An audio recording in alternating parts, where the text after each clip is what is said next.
Chapitre 3. Écrit à l'ange de l'église de Sardes.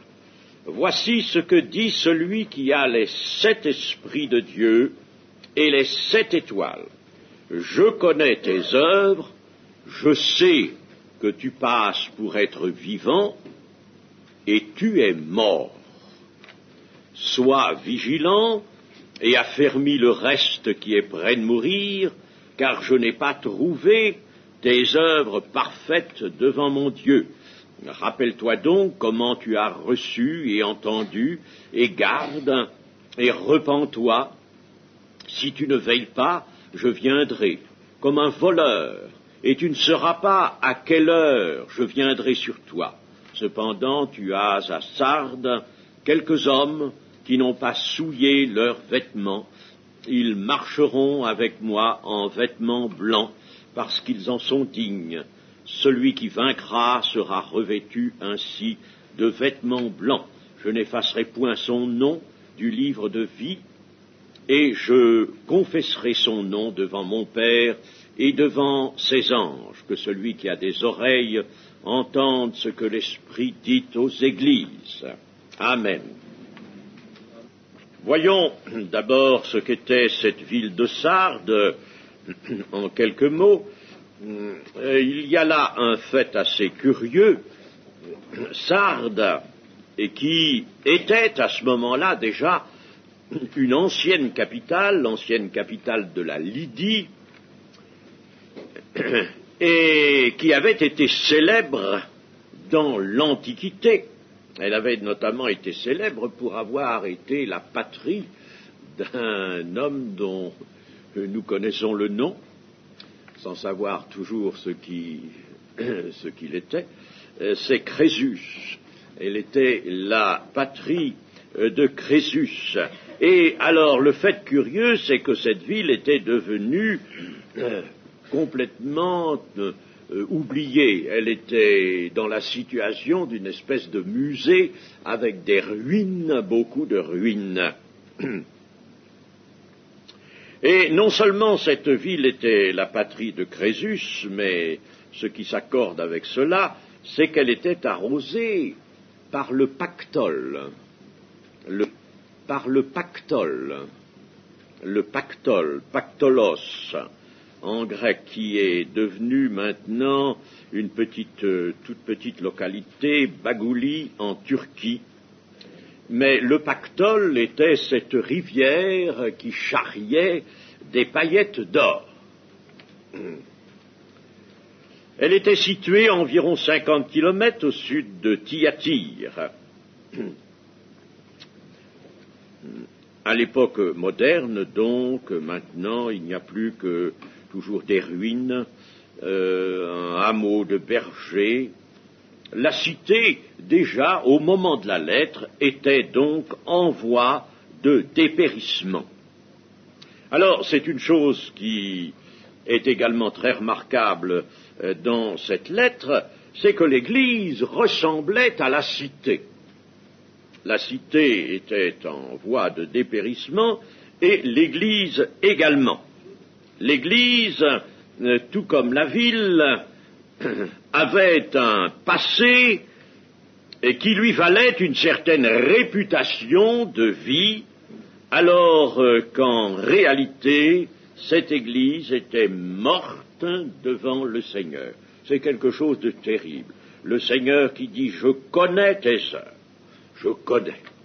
Il pèse toutes choses. Il voit toutes choses selon selon la véritable qualité de chacune de ces choses. Je sais que tu passes pour être vivant et tu es mort. Rien n'échappe au Seigneur, qui voit tout jusqu'au fond des cœurs et qui porte la lumière de Dieu en tout point.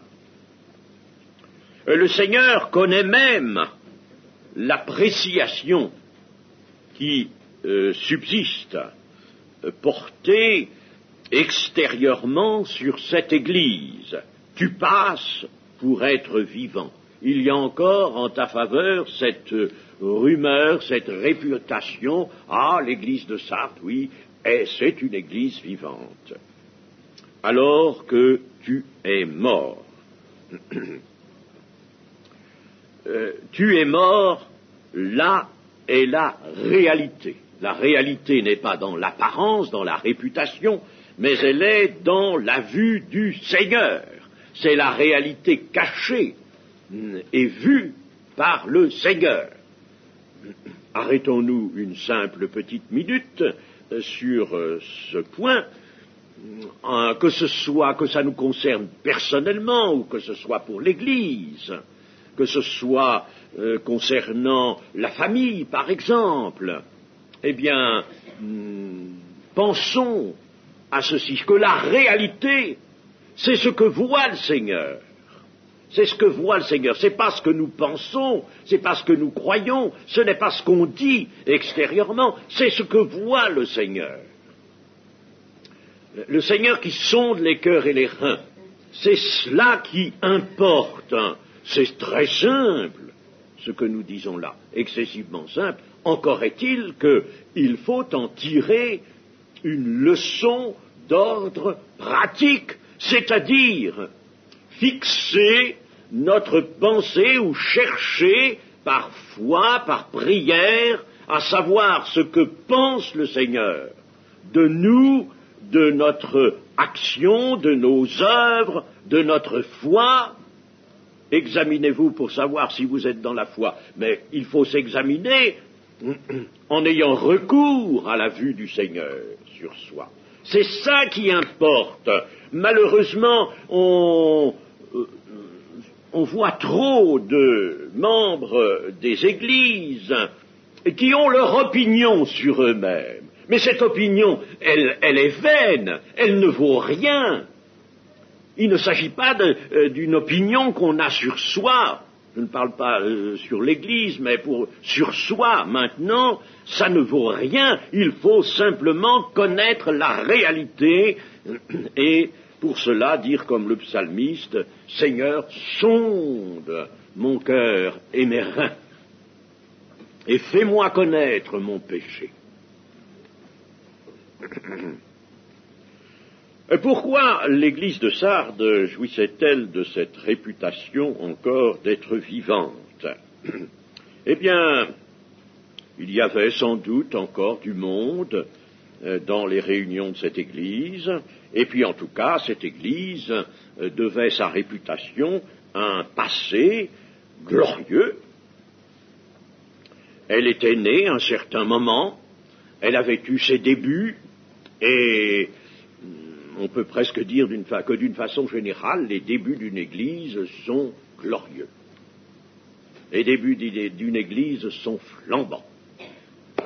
Mais je le dis sans aucun esprit critique, c'est une constatation.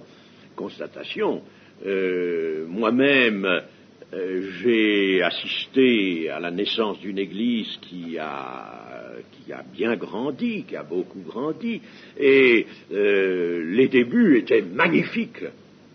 Il nous paraissait même extrêmement facile. Tout allait bien.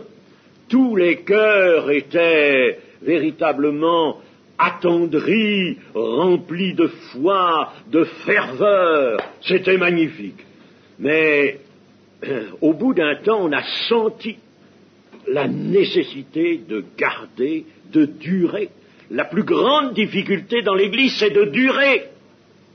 De durer. C'est très beau de naître, magnifique. Quand un enfant naît, tout le monde est heureux, c'est la fête, et puis l'enfant, il est superbe, il est joli. Bon, mais après, des difficultés vont se présenter, des petites maladies, et puis quand il grandira, n'est-ce pas, quel penchant présentera-t-il? Vous voyez, il y a un tas de difficultés qui naissent après. Mais il en est ainsi de l'Église. La difficulté pour l'Église ou pour chacun de ses membres, c'est de durer. C'est pourquoi, chers amis, voyez-vous, moi je conserve un certain désaccord. Un certain désaccord avec cette propension que nous avons du côté des choses qui commencent. D'ailleurs, on le voit dans l'Écriture, ça. On aimait beaucoup les choses qui commencent, les commencements. C'est glorieux, les commencements. Et alors, nous parlons beaucoup de conversion. Nous avons des témoignages de conversion. Alors là, tout est magnifique, tout se transforme, tout s'embellit, tout change. C'est merveilleux, c'est une éclosion de vie. C'est splendide. Alors, moi aussi, je m'intéresse à ça. Mais, chers amis, il faudrait que nous parlions aussi de ce qui advient chez ceux qui se sont convertis ainsi, qui sont nés de nouveau, et qu'on a trouvé tout au début de leur vie chrétienne, là, remplis d'ardeur, de foi, de ce premier amour merveilleux. Oui, notre frère nous parlait de quelqu'un là, hier, je crois, et il nous disait, il s'est magnifiquement converti, il est sorti de sa gangue, et il est apparu en pleine lumière, la lumière de Dieu, oui, mais, voilà. Par la suite, il est retombé. Par la suite, il est retombé. Quel drame, mes amis, quel drame! Quel drame! C'est très beau, par exemple, de voir un jour de noces, c'est merveilleux, un jour de noces. Ah. Les jeunes mariés se tiennent, ils se regardent, n'est-ce pas, on sent que vraiment, comme dit le Seigneur, ils ne sont plus deux, ils sont un seul être. C'est magnifique. Mais dans les années qui suivent, leur foyer, qu'est-il devenu? Est-ce un lieu de paix, un lieu de repos? Est-ce que l'amour y est resté? Là est la question, chers amis. Et je vous dis, n'est-ce pas, le grand problème dans l'Église, c'est de durer. Ne croyons pas que nous serons sauvés parce qu'un jour nous nous sommes convertis et nous avons été baptisés. Nous serons sauvés pour avoir été d'abord justifiés et ensuite sanctifiés. La sanctification est la conservation de la justification. Si la sanctification ne fait pas son œuvre, la justification est quelque chose qui tombe, qui tombe lamentablement. Alors, chers amis, il faut réfléchir à ces choses. Je ne dis pas que les témoignages de conversion ne soient pas encore à rendre maintenant. Si, faisons-le, mais essayons aussi de savoir comment des chrétiens ont vécu pendant des années, des dizaines d'années peut-être, en progressant, en restant unis à leur Seigneur, en manifestant dans leur vie la réalité de Christ. Le Seigneur, dans cette lettre, se désigne comme celui qui a les 7 esprits de Dieu et les 7 étoiles. Comme toujours, cela est emprunté à l'introduction de l'Apocalypse dans le chapitre 1er. Il a les 7 esprits, c'est-à-dire la plénitude de l'esprit, cette plénitude de l'esprit qui déjà est évoquée dans Ésaïe, prophétiquement, dans Ésaïe 11, puis un rameau sortira du tronc d'Isaïe et un rejeton naîtra de ses racines. Le tronc d'Isaïe, c'est le père de David. Alors David est sorti de ce tronc-là et le Seigneur Jésus sort du même tronc. Et un rejeton naîtra de ses racines. L'esprit de l'Éternel reposera sur lui, esprit de sagesse et d'intelligence, esprit de conseil et de force, esprit de connaissance et de crainte de l'Éternel. Il respirera la crainte de l'Éternel. Il ne jugera point sur l'apparence. Il ne prononcera point sur un oui-dire, mais il jugera les pauvres avec équité, et il prononcera avec droiture sur les malheureux de la terre. Voilà l'esprit du Seigneur Jésus-Christ, de notre Maître, qui a les 7 esprits, c'est-à-dire la plénitude de l'Esprit de Dieu. Tous les caractères qui composent la plénitude de l'Esprit de Dieu sont au Seigneur. Et puis, il a aussi les 7 étoiles, c'est-à-dire qu'il est celui qui est la tête de l'Église, les étoiles. Nous pouvons revoir ce que le Seigneur a dit au chapitre 1er, verset 20, « Le mystère des 7 étoiles que tu as vues dans ma main droite et des 7 chandeliers d'or. Les 7 étoiles sont les anges des 7 églises et les 7 chandeliers sont les 7 églises. » Alors il a les 7 étoiles, c'est-à-dire que c'est lui qui a, en somme, qui est la source du message pour toutes les églises, les 7 églises, c'est-à-dire la totalité de l'Église pendant tout le temps de la dispensation qui lui est réservée. Ensuite, le Seigneur dit, « Je connais tes œuvres. » Rien n'échappe, nous l'avons dit, au Seigneur qui voit tout. « Je sais que tu passes pour être vivant et que tu es mort. » Alors, nous voulions considérer d'abord cette réputation qui est faite à l'église de Sardes d'être vivante. Elle a donc un passé glorieux, elle a été une église de réveil, elle est née dans un réveil. Et maintenant encore, sans doute, on y célèbre des cultes donnant l'impression de la vie, donnant l'impression, oh mes amis, il y a, et c'est pas moi qui le constate seul, voyez par exemple certains écrits de Finet, il vous dira qu'il est entré dans des églises, ça paraissait magnifique, et puis il sentait sur ces églises une chape de ténèbres. Il y a donc là une impression de vie, l'organisation peut être remarquable, les réunions bien ordonnées, mais ce ne sont là que des formes, ce ne sont là que des apparences. Il y a donc dans cette Église une apparence qui subsiste, une apparence de piété, mais il n'y a pas la réalité de la piété. Et là aussi, je voudrais m'arrêter un petit moment et lire d'abord 2 Timothée 3,5.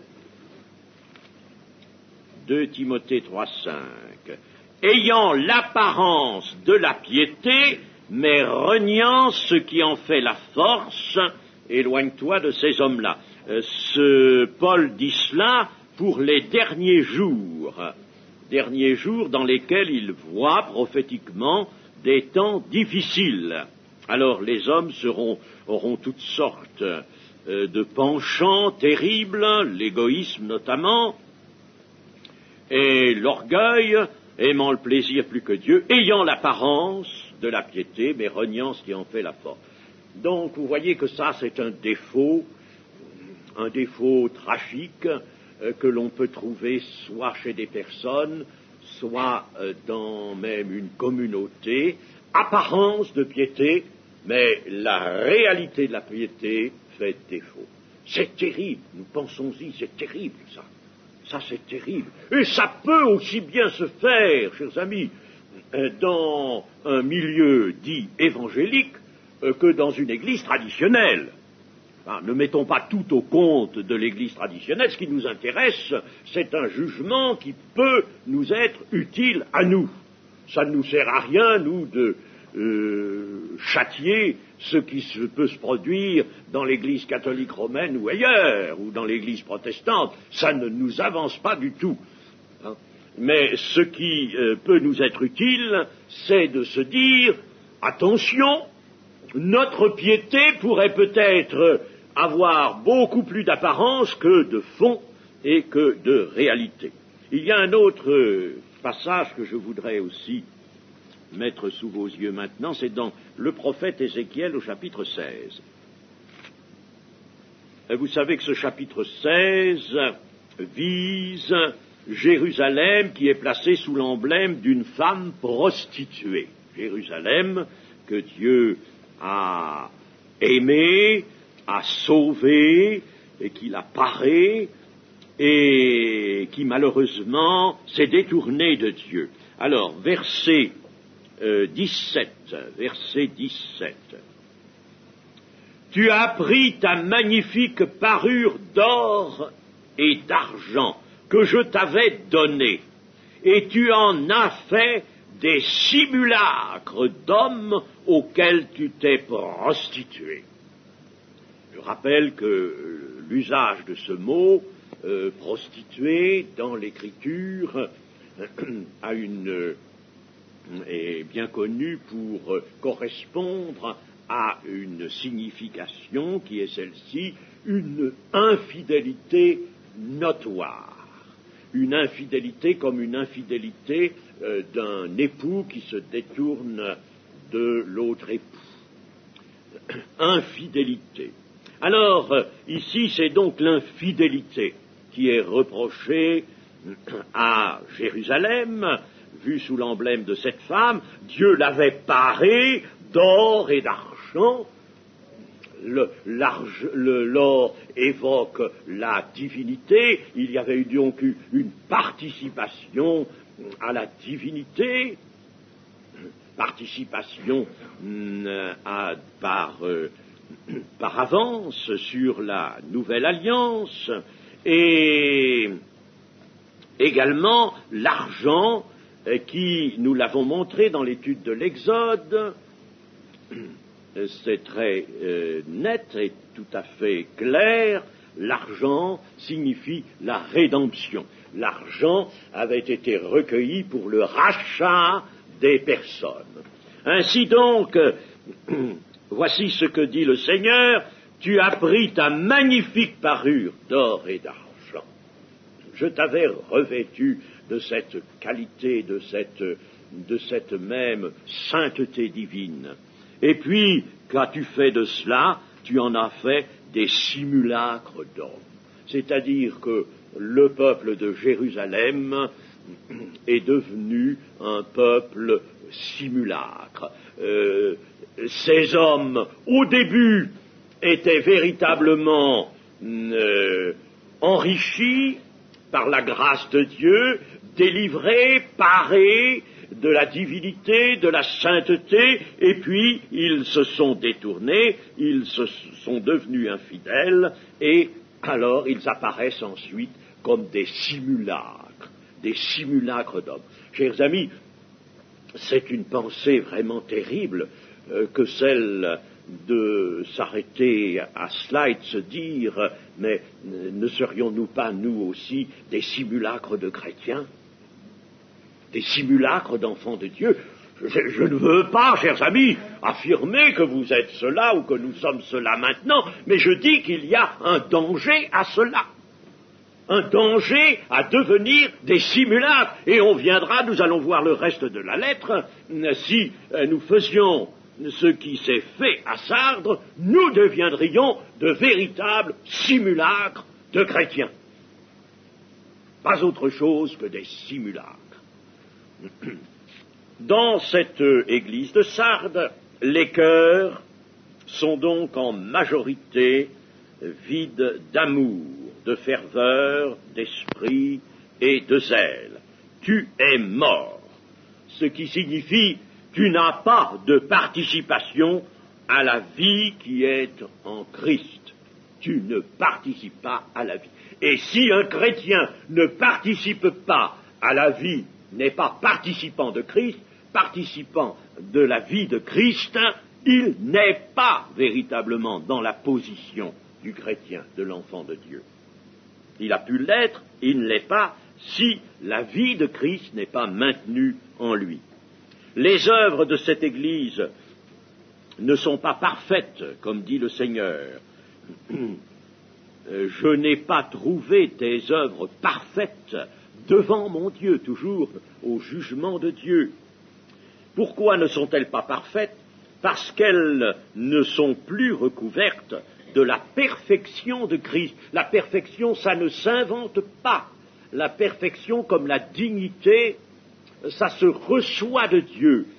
Et ça se reçoit quand on reçoit et que l'on garde la justice qui vient de la foi seulement, la justice qui vient de la foi seulement, une foi qui se maintient. Si nous avons la robe des justices, alors oui, nous avons le vêtement blanc, oui, les œuvres que nous faisons sont des œuvres revêtues de perfection.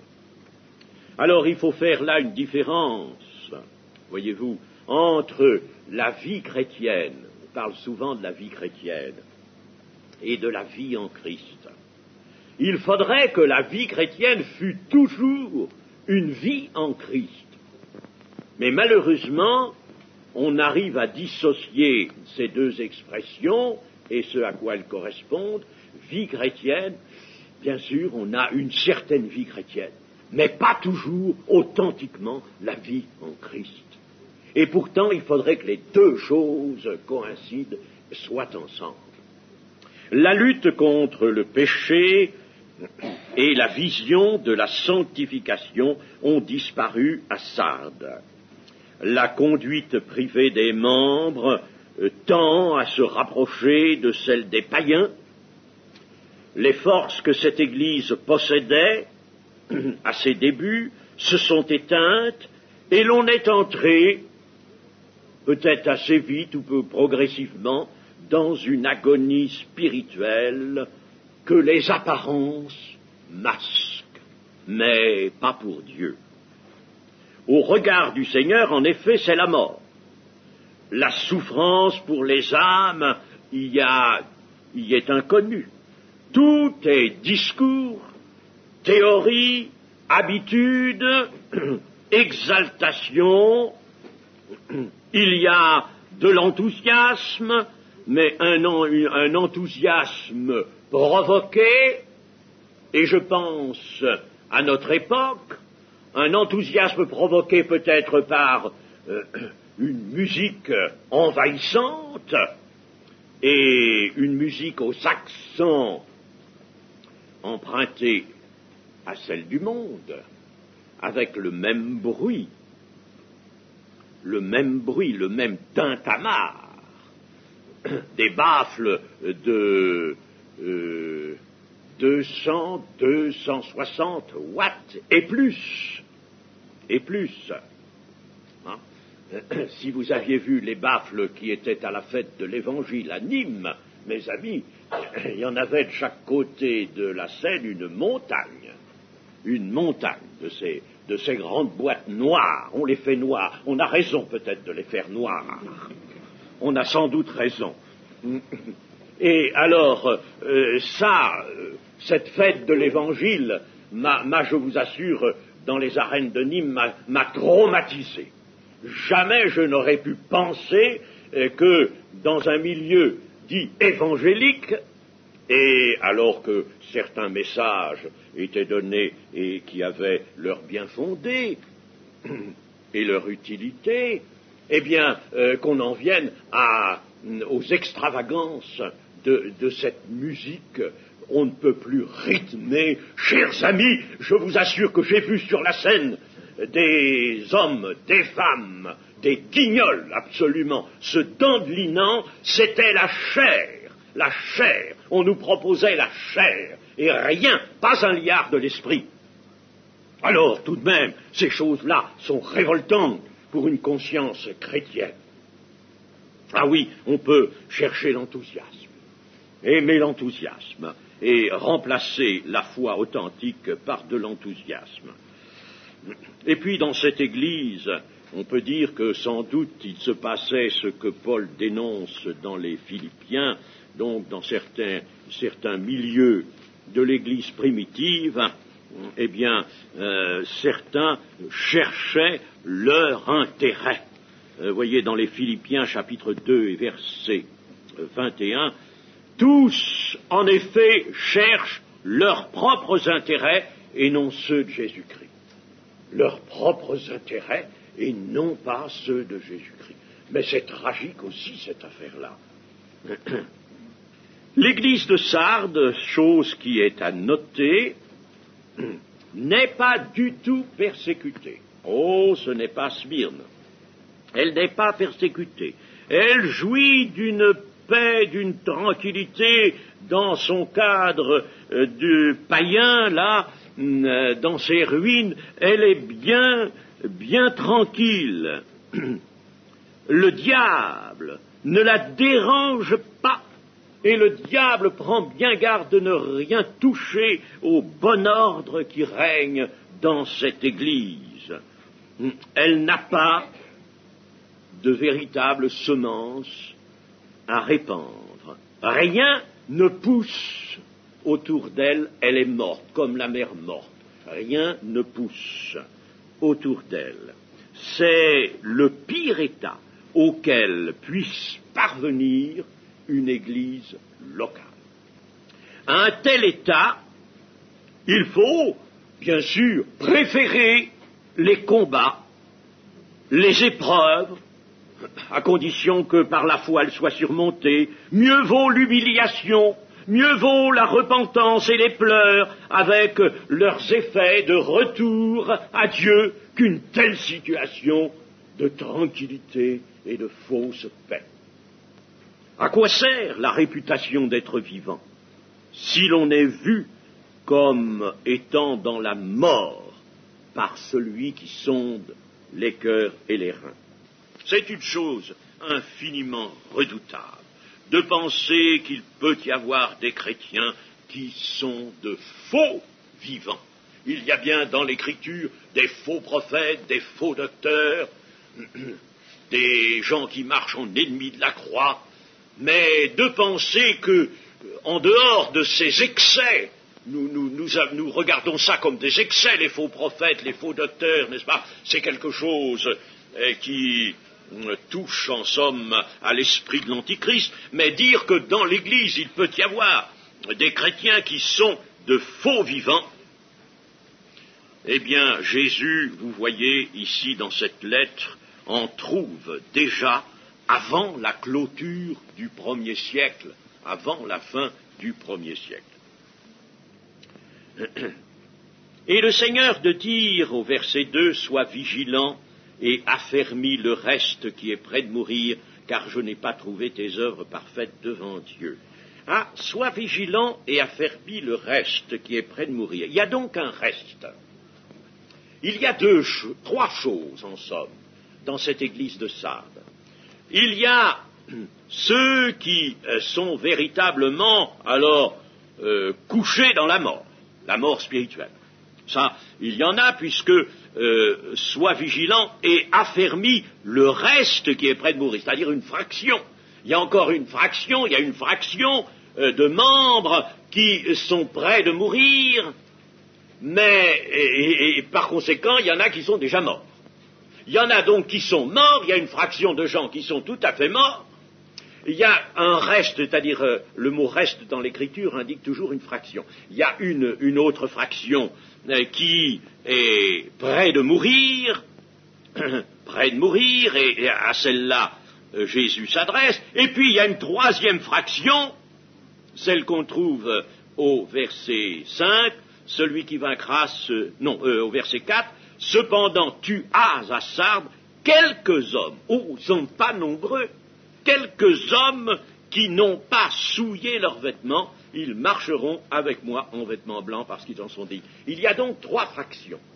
Les morts, ceux qui sont en quelque sorte attirés par la puissance de cette mort, par ce processus de mort, et puis il y a alors là les tout à fait fidèles, ceux qui n'ont pas bougé, ceux qui restent vraiment là exempts des souillures, et déjà le Seigneur les voit revêtus de vêtements blancs. Trois fractions. Le reste qui est près de mourir, ce sont donc des gens sur lesquels le climat de la principale fraction de ceux qui sont morts, ce climat agit sur eux. Ce sont des gens qui sont donc déjà un peu comme happés par le processus engagé vers la mort. processus de mort. La mort s'étend un peu sur eux, ils cèdent petit à petit du terrain, ils se laissent prendre, ils voudraient résister, mais ils ne résistent pas comme il faut, et ils sont près de mourir. Alors, à ceux-là, le Seigneur s'adresse, sois vigilant et affermis le reste qui est près de mourir. Et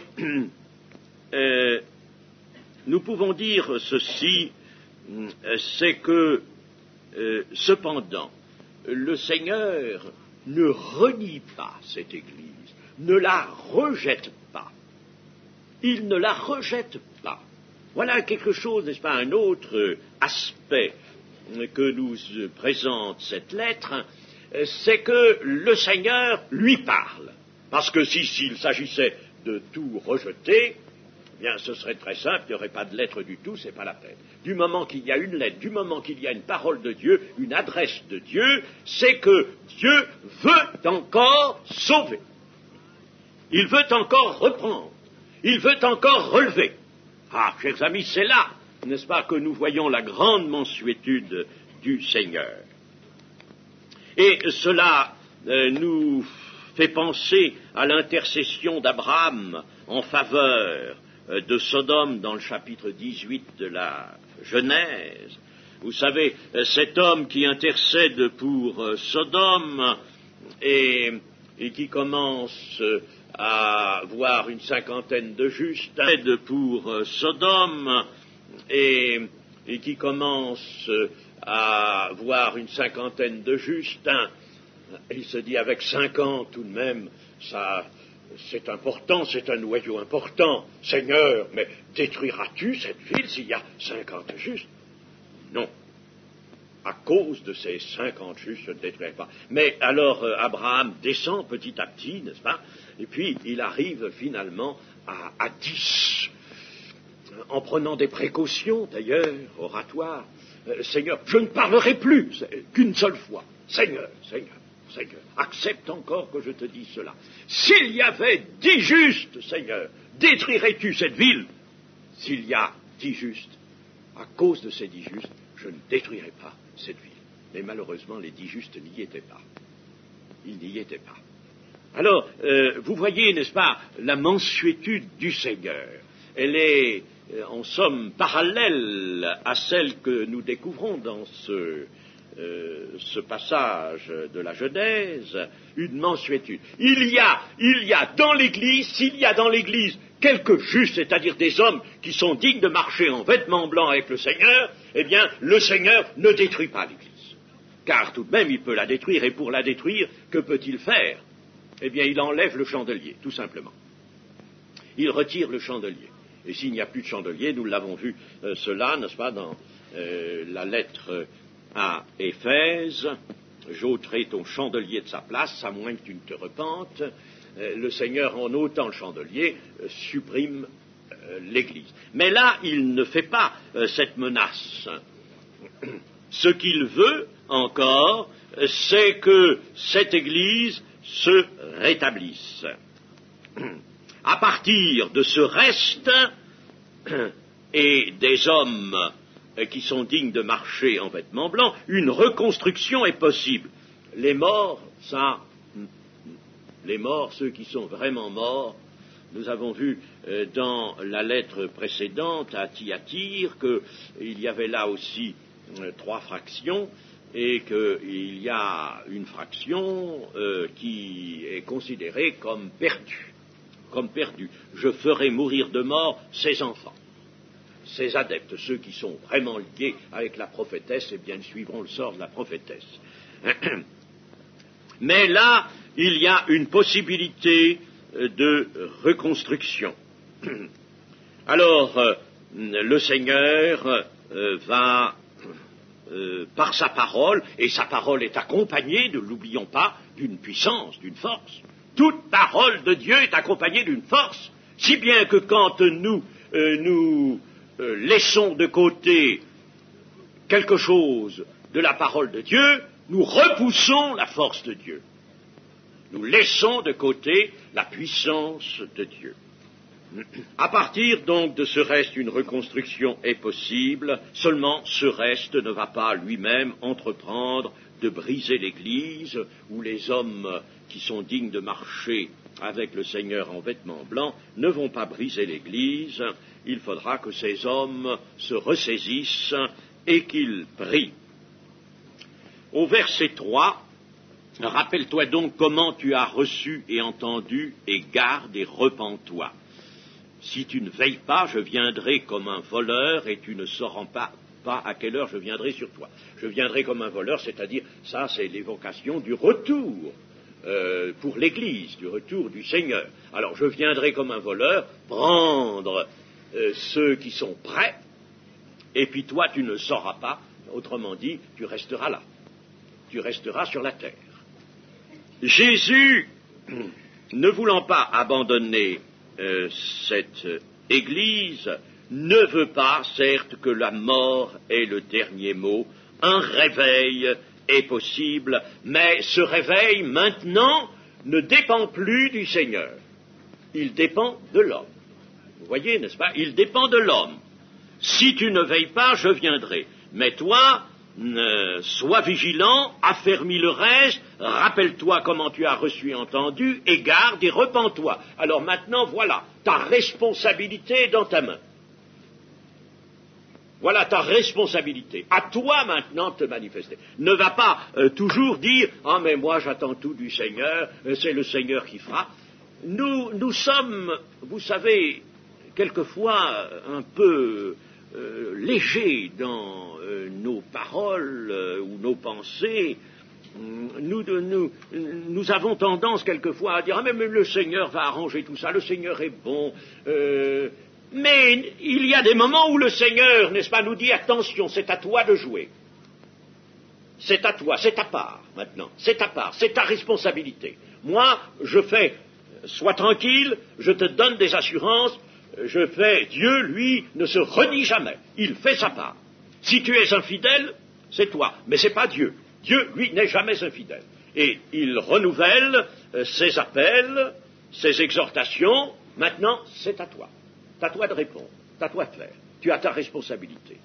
Alors, il ne faut pas toujours dire, n'est-ce pas, oh oui, mais Dieu va faire ceci, Dieu va faire cela. Si l'homme ne réagit pas, si l'Église, si les chrétiens ne réagissent pas, ne viennent pas, ne consentent pas à se repentir, par exemple, à affermir ce qui est près de mourir, s'ils ne gardent pas, ne se décident pas à garder la parole et à supprimer tout ce qui est mauvais dans les œuvres, pour reprendre les œuvres bonnes, eh bien, le Seigneur, bien sûr, laissera la mort faire son œuvre. Le Seigneur Jésus exhorte à la vigilance, car c'est bien ce qui a manqué dans cette Église. L'Église était partie d'une véritable consécration, mais elle n'avait pas veillé. Alors, le sommeil l'avait saisie, et avec le sommeil, l'oubli. Et avec l'oubli, la réapparition de pensées humaines, de pensées tirées du monde. Voyez-vous, la réapparition des raisonnements. Voilà ce qui se produit, n'est-ce pas, en temps de sommeil, si on ne veille pas, si le sommeil agit. Mais le Seigneur dit à cette Église, compare l'état de ton cœur avec le premier. Vois maintenant l'état de ton cœur et rappelle-toi ce qu'il était ton cœur tout au début de ton expérience. L'évangile que tu avais reçu t'avait retiré de la mort et maintenant tu es en train d'y retomber. Tu es en train de tomber dans la mort. Attention, tu es près de mourir.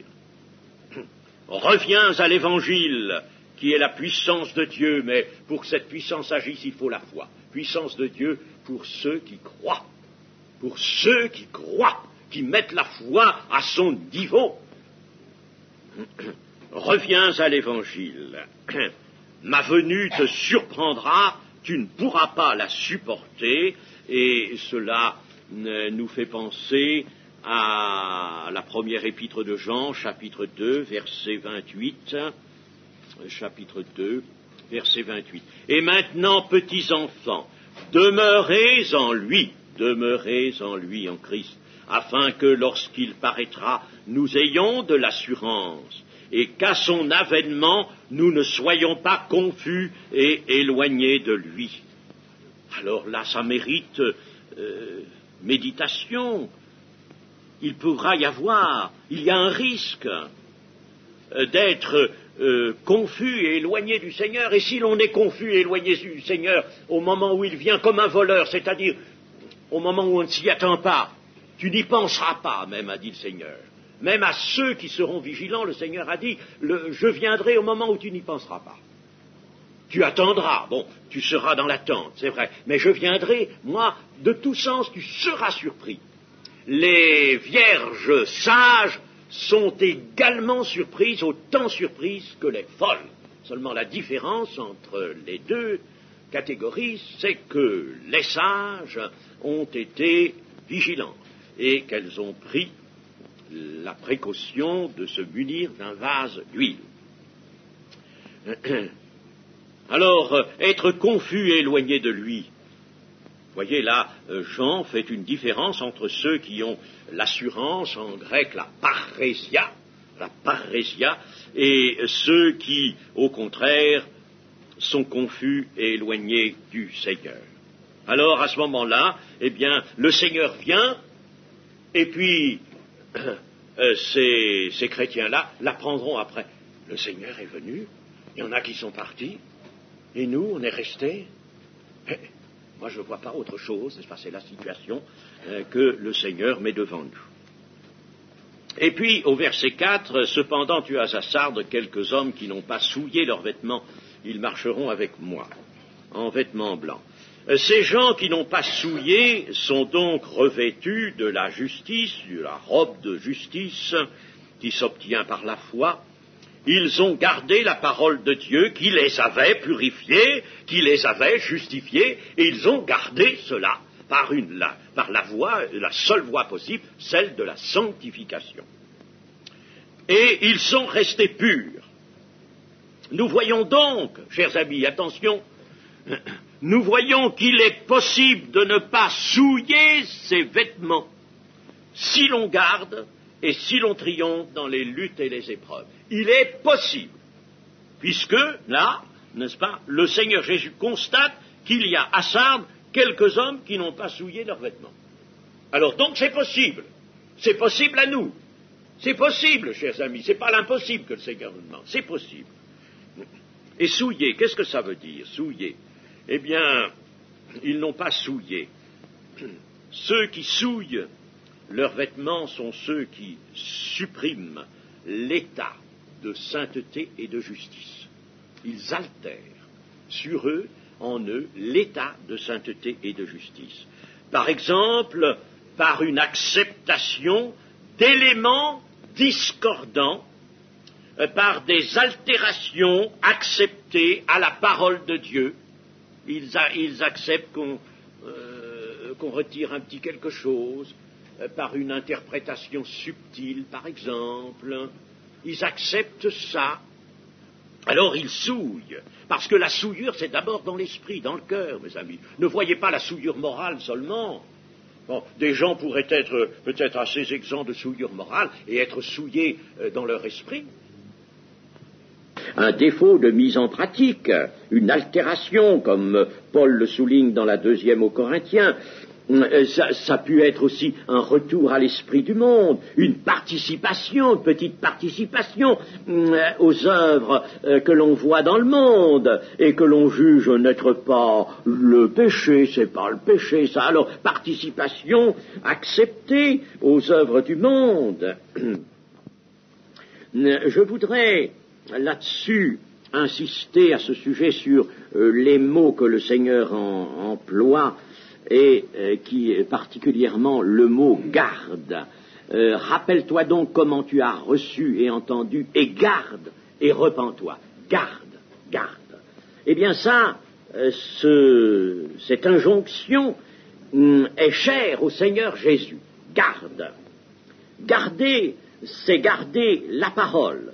C'est la conserver pour ne pas l'oublier, pour la respecter, pour ne pas la violer, pour ne pas la dénaturer en quoi que ce soit, pour obéir à cette parole. La parole de Dieu nous est donnée pour être obéie entièrement. Vous avez été appelés à être saints, c'est-à-dire appelés à l'obéissance. Et, chers amis, qui sont mes frères, mes sœurs, déclare le Seigneur Jésus, ceux qui accomplissent la volonté de mon Père. Il n'y a pas autre chose que cela, chers amis. Et si on se permet d'apporter volontairement, on peut désobéir par faiblesse. Alors là, on se repent et le Seigneur répare. Mais si délibérément on décide dans son cœur d'obéir, de supprimer un petit quelque chose à la parole de Dieu, alors là c'est une atteinte, c'est une révolte, c'est un esprit de rébellion, cela. Alors la parole de Dieu n'est faite pour être obéie et la souillure consiste à lui désobéir. C'est en somme tenir la parole de Dieu pour autre chose que ce qu'elle est, c'est-à-dire la vérité. Mais ceux qui ne souillent pas, eux, ont tenu la parole de Dieu pour une réalité inébranlable, pour une grandeur indépendante de l'homme. C'est indépendant de moi si la parole me dit il faut ceci, il faut que par exemple, les sœurs soient couvertes pour la prière, eh bien c'est une grandeur indépendante de nous. Il n'y a pas à toucher à ça, il n'y a pas à discuter, il n'y a pas un mot à dire. Pas un mot à dire. Lorsque Josué s'entend dire par le Seigneur, mets-toi là, campe-toi là, et prends le javelot que tu as dans la main, pointe-le sur la ville d'Aï, puis ne bouge pas, reste là. Il est resté là pendant peut-être 2 ou 3 heures, sans bouger. Eh bien, il a pris la parole de Dieu pour une grandeur qui dépasse l'homme. Et c'est alors que la victoire a été remportée. Mais, chers amis, si aujourd'hui, encore dans notre temps, nous sommes dans le temps de la fin et dans le temps d'une dégénérescence de la foi, il faut bien le dire, hélas. Eh bien, si on se permet de toucher à tant soit peu de la parole de Dieu, on porte atteinte à la souveraineté de Dieu, on porte atteinte à cette grandeur qu'est la parole de Dieu, à cette puissance qu'elle porte en elle, et l'on est tout simplement Adam de la chute, Adam de la rébellion. Ne pas garder la parole de Dieu, c'est se livrer à la mort. Et il ne s'agit pas de dire, mais moi, c'est des petits détails, c'est des petites choses tout à fait périphériques, tout à fait secondaires, mais l'essentiel, je le prends. Ça n'est pas vrai. La parole de Dieu est un tout qu'on ne peut pas modifier. Quand le peuple d'Israël devait quitter l'Égypte, dans cette nuit mémorable, il lui est dit de manger l'agneau et de le manger tout entier, de n'en rien laisser. On ne peut pas prétendre non plus moderniser la parole de Dieu, ni l'actualiser. On entend ces choses révoltantes, c'est révoltant aujourd'hui. Ah, on prétend moderniser. Alors voilà l'homme avec son autorité, l'homme avec son orgueil de toujours, qui prétend retoucher la parole de Dieu, on va la moderniser. Prenez, il faut l'adapter. Autrefois, c'était ça. Et dire que nous acceptons des prédications dans ce sens-là, des prédications venant de l'extérieur. On accepte cela. Ah, chers amis, moi je vous assure que j'ai lu des comptes rendus de prédications de personnes venues qu'on a acceptées dans nos églises. Eh bien, je vous assure, je suis révolté. Absolument révolté, quand il nous est dit, non, autrefois c'était comme ça, du temps de l'apôtre Paul, c'était comme ça. On a même dit ceci, concernant la participation des femmes au ministère. Autrefois, les femmes ne connaissaient rien, elles n'étaient pas instruites. Bon, à ce moment-là, on ne pouvait pas les faire participer au ministère. Mais aujourd'hui, c'est tout à fait différent, L'apôtre Paul dit que la femme ne participe pas à l'enseignement, pour qu'elle ne prenne pas autorité. Mais oui, mais c'était bon parce qu'elle n'était pas instruite. Mais aujourd'hui, comme les femmes sont très instruites, elles vont partout, n'est-ce pas, dans toutes les écoles et les universités. Mais alors maintenant, on peut leur donner cela, n'est-ce pas? Alors changeons la parole de Dieu, changeons la Bible. C'est une hérésie, c'est un mal. C'est quelque chose, chers amis, qui est actuellement sous le coup de la colère de Dieu. Ah ça, je ne ménage pas mes termes, la colère de Dieu est en train de s'allumer contre de telles choses. On ne peut pas moderniser la parole de Dieu, on ne peut pas l'actualiser, on ne peut pas prétendre lui découvrir un nouveau sens, une nouvelle portée. Consultons l'Esprit de Dieu. Et la parole de Dieu s'ouvre, la parole de Dieu s'éclaire. Et elle a un sens, une portée universelle. Il est écrit que ta parole est éternelle. Si elle est éternelle, elle est bien au-dessus de toutes les fluctuations des temps, de toutes les évolutions de civilisation ou de culture. Elle est au-dessus de tout cela, parce qu'elle est éternelle. Elle est une grandeur indépendante de l'homme, de la terre, une grandeur merveilleuse. Et elle est une source de vie. Elle seule est une source de vie. Amen.